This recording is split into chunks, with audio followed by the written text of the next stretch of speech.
Good morning guys, मैं हूं राजीव और शेयर मार्केट विद राजीव इस चैनल में आप सभी का स्वागत है। हर वीक में जैसे आपके लिए लेके आता हूं वीक का चर्चा, कैसे रहा उस वीक में मार्केट का परफॉर्मेंस और कैसा रहा न्यूज और न्यूज का इम्पैक्ट, और आने वाले वीक में कैसे मार्केट परफॉर्मेंस करेगा वो डायरेक्ट चार्ट के ऊपर डिस्कस करता हूं। और इस बार इस हफ्ता और भी खास हो जाता है क्योंकि इसमें मिड टर्म इलेक्शन भी था यूएस में। तो मिड टर्म का इलेक्शन का रिजल्ट कैसे आया है और उसका रेस्पेक्ट में मार्केट कैसे रिएक्ट करता है, इसके बारे में भी बातचीत होगा डॉलर इंडेक्स का बारे में, बिटकॉइन का बारे में। एक बड़ा हेज फंड बिटकॉइन बहुत ज़्यादा लेके फंस गया है, उसके बारे में भी चर्चा होगा। और आने वाले टाइम में क्या निफ्टी 19,000 का पार जा सकता है, ऐसा पॉसिबिलिटी क्या दिख रहा है चार्ट के ऊपर, इसके बारे में भी चर्चा होगा। तो वीडियो लंबा हो सकता है लेकिन वीडियो को बिना स्किप करके अंत तक देखना क्योंकि वीडियो बहुत ज़्यादा इन्फॉर्मेटिव और आपकी काम की होने वाला है। तो चलो बिना टाइम वेस्ट करके फटाफट डिस्कस में आगे बढ़ते हैं। मिड टर्म इलेक्शन का रिजल्ट से क्या मतलब रहता है मार्केट का और कैसे परफॉर्मेंस करता है मिड टर्म से मार्केट। तो अगर आप देखोगे 1990 से 2000 साल तक जितने बार ये जो साइकिल है, इतना बड़ा टाइम फ्रेम का चार्ट में देखा गया है, डाउ जोन्स का जो इंडेक्स है ये 4 साल का जो इलेक्शन साइकिल होता है वो इलेक्शन का टाइम में अच्छा खासा बढ़ता है। उसके बाद इलेक्शन हो जाने के बाद, पोस्ट इलेक्शन के बाद मार्केट रुक जाता है एक पोर्शन में। फिर मिड टर्म इलेक्शन जब चलता है और हो जाता है उसके बाद फिर मार्केट बढ़ना शुरू हो जाता है, फिर इलेक्शन तक बढ़ते रहता है। तो मिड टर्म इलेक्शन का पहले मार्केट अंडर परफॉर्म करता है और मिड टर्म इलेक्शन का बाद मार्केट ने आउट परफॉर्म करता है। तो ये दिखा गया है पिछले 100 सालों का जो हिस्ट्री है ये बताता है। और जनरली जो बढ़ता है तो मैक्सिमम 14% के आसपास भी बढ़ता है इंडेक्स, और एवरेज 8.3% का आसपास बढ़ता है डाउ एवरेज। तो ये दिखा गया है हिस्ट्री में। तो इस बार भी क्या ऐसे होने वाला है तो वो देखेगा चार्ट के ऊपर। तो चार्ट में देखूंगा वो डॉलर इंडेक्स का, तो डॉलर इंडेक्स का देखो चार्ट के ऊपर एक खास ब्रेकआउट आया है और वो जो लेवल है 106 के आसपास अभी डॉलर इंडेक्स ट्रेड कर रहा है। तो डॉलर इंडेक्स में एक सपोर्ट जोन है 106 के आसपास, लेकिन काफी स्ट्रॉन्ग सपोर्ट नहीं है, वीकली सपोर्ट है। मेरे को लगता है ये भी ब्रेकआउट होगा, ब्रेकडाउन होगा तो नीचे का जो लेवल आ रहा है 102 103 के आसपास, और ये जो लेवल अगर फिर से आ जाएगा तो ये इंडिया के लिए और बाकी सारे ग्लोबल करेंसी के लिए अच्छा संकेत है। तो उसका जो करेंसी है वो भी मजबूत हो जाएगा। हमारा रुपी भी अब देखा होगा करीबन 2-3 रुपये का आसपास करेक्शन दे दिया है, 80 रुपये का आसपास आगे 80 पॉइंट समथिंग में चल रहा है, 80.7 के आसपास चल रहा है डॉलर का और आईएनआर का रेस्पेक्ट में।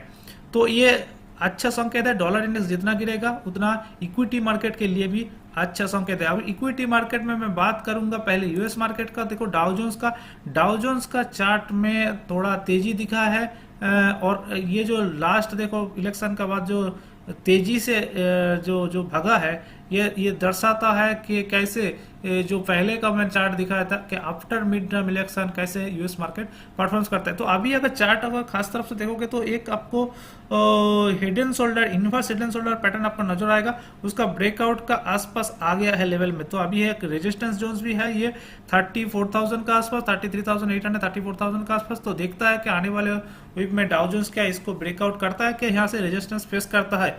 मेरे हिसाब से शायद यहाँ ब्रेकआउट कर सकता है, और ऊपर का जो रेजिस्टेंस है वो 34,600, 35,000 के आसपास आके रेजिस्टेंस मिल सकता है। तो डाउ जोन्स का संकेत अच्छा है, मतलब यूएस मार्केट में पॉजिटिव ट्रेंड दिख रहा है। और नेस्डैक का भी अगर चार्ट देखूं तो नेस्डैक का चार्ट में भी तेजी दिखा था 7%, लेकिन नेस्डैक उतना मजबूत नहीं है जितना डाउ जोन्स है। नेस्डैक में करेक्शन भी बहुत बड़ा हुआ था, देखो ये 16,000 से करेक्शन होकर 11,000 तक आया था। तो अभी भी ये पुराना जो लेवल है वहां पाना इसको बहुत टाइम लगेगा, लेकिन देखता है आने वाले टाइम में नेस्डैक में क्या होता है। ठीक है, अभी जो मैं बात किया था वो था एक फंड का, जो हेज फंड का बात कर रहा था। ये हेज फंड का नाम है गैलीलियोस। तो गैलीलियोस कैपिटल से half of its capital tax on FTX exchange. तो FTX एक्सचेंज मतलब क्रिप्टो करेंसी। तो मैंने बहुत बार मेरा जो व्यूअर है, मेरा जो फ्रेंड है, उस सारे मेरे को पूछता था कि क्रिप्टो करेंसी के बारे में मेरा क्या व्यू है। मैं ऑलवेज बोलता रहा कि क्रिप्टो करेंसी से दूर रहो क्योंकि इसका पीछे कोई बिजनेस नहीं है। ठीक है, कोई कोई बंदा बोल सकता है कि स्टॉक मार्केट जुआ है कि उसमें पैसा लगाओ ऐसे बढ़ जाता है, ऐसा कुछ नहीं है।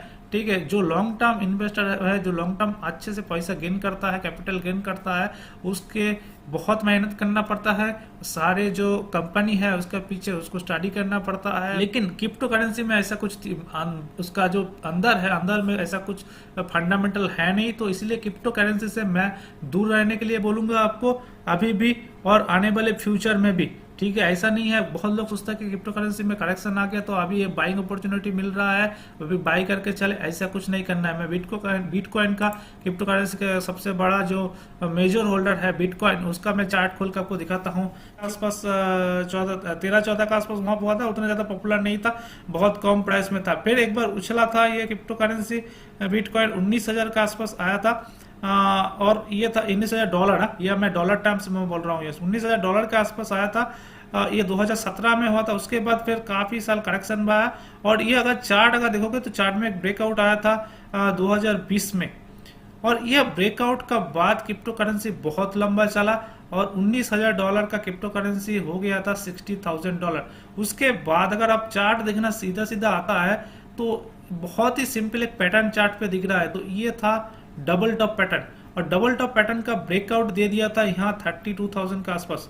तो उसके बाद फिर डाउन ट्रेंड आ गया है, और यहाँ पर भी एक जो इसका जो सपोर्ट जोन था वो जोन भी टूट दिया, और नीचे का भी सपोर्ट जोन अभी टूटने का कगार में है 17,000 के आसपास। तो ये भी अगर टूटता है तो चला जाएगा बिटकॉइन 10,000 और 9,000 के आसपास, और पुराना जो 2018-19 का लेवल था वहां पे बिटकॉइन ट्रेड होगा। तो काफी ज्यादा जो वेल्थ है वो डिस्ट्रॉय किया है बिटकॉइन, और अगर आपने इसमें इन्वेस्ट नहीं किया है अभी तो मेरा ये आपको एडवाइस है, इससे दूर रहो अभी।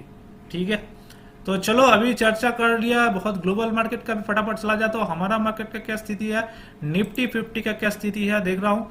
अगर देखो निफ्टी 50 में एक रेंज में चल रहा था, वो मैंने बताया था, अपर रेंज था इसका 17,500-600 का लेवल, और लोअर रेंज था 15,600 का जो लगाया था। उसके बाद निफ्टी और एक रेंज में आ गया, ये जो डाउन ट्रेंड रेंज था उसके बाद निफ्टी और एक रेंज में आ गया है, यह है अप ट्रेंड रेंज। अगर अप ट्रेंड रेंज देखोगे तो ये एक मैंने रेंज बनाया जिसका अपर लेवल है 17,800 का आसपास और लोअर है 17,000। तो यहाँ पे सपोर्ट लिया और ये अभी चलना शुरू हुआ है। ठीक है, ग्लोबल संकेत अच्छा है, यूएस मार्केट अच्छा है, तो हमारा मार्केट तो बढ़ने के लिए रेडी था।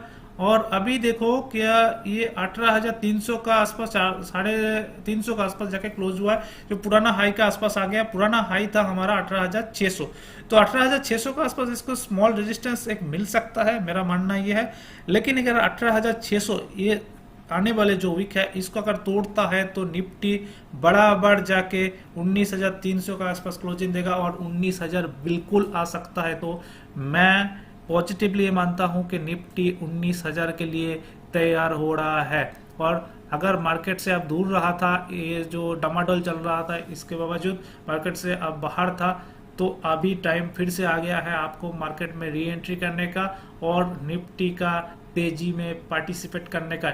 ये क्लियर मैं एडवाइस दे रहा हूँ आपको चैनल के ऊपर। और ये निफ्टी का चार्ट है, और सबसे अच्छा लग रहा है निफ्टी बैंक का चार्ट। निफ्टी बैंक का तो पुराना हाई तोड़ दिया है, ये जो 41,000 का आसपास हाई लगाया था, देखो इसको तोड़ दिया है, इसके ऊपर जाके क्लोजिंग दिया है, तो ऑल टाइम हाई में ट्रेड कर रहा है बैंक निफ्टी। और आपको पता है कि निफ्टी में निफ्टी बैंक का पार्टिसिपेशन ज्यादा है, तो अगर निफ्टी बैंक अच्छा परफॉर्मेंस करेगा तो निफ्टी को तो परफॉर्मेंस करना ही है। और ये जो रेंज बना है इसके हिसाब से लग रहा है निफ्टी बैंक 44,000 का लेवल के लिए तैयार हो रहा है। ओके, अभी फटाफट देख लेता हूँ Nifty PSU bank. Nifty PSU bank का भी परफॉर्मेंस अच्छा है। देखो एक रेंज था, रेंज का ब्रेकआउट दिया है 3,000 का आसपास, और अभी इसका छोटा मोटा एक करेक्शन आ रहेगा 4,000 का आसपास। ये अगर टूटता है तो फिर ये ऑल टाइम हाई जाने के लिए पीएसयू बैंक भी तैयार हो रहा है। अच्छा, निफ्टी स्मॉल कैप का अगर बात करूं, निफ्टी स्मॉल कैप में बहुत बड़ा चाल नहीं दिखा है। अगर निफ्टी स्मॉल कैप का देखोगे मार्केट इतना ऊपर से फिर पुराना हाई में फिर से आ गया, लेकिन स्मॉल कैप का जो हाई लगाया था 11,800, मतलब 12,000 के आसपास हाई लगाया था, और निफ्टी स्मॉल कैप भी ट्रेड कर रहा है 9,700 के आसपास। लेकिन ये एक जो जोन है, ये एक सपोर्ट जोन है। तो स्मॉल कैप मेरे हिसाब से अभी भी ज्यादा कुछ बड़ा नहीं है, शायद स्मॉल कैप का पार्टिसिपेशन बाद में आएगा। तो अभी सेल करने का कोई जरूरत नहीं है। जनरली स्मॉल कैप में बहुत सारा स्टॉक जो होता है आपको पोर्टफोलियो में रहता है, मालूम है मेरे को। तो आपको इसको होल्ड करके रखो, इसको भी टाइम आएगा।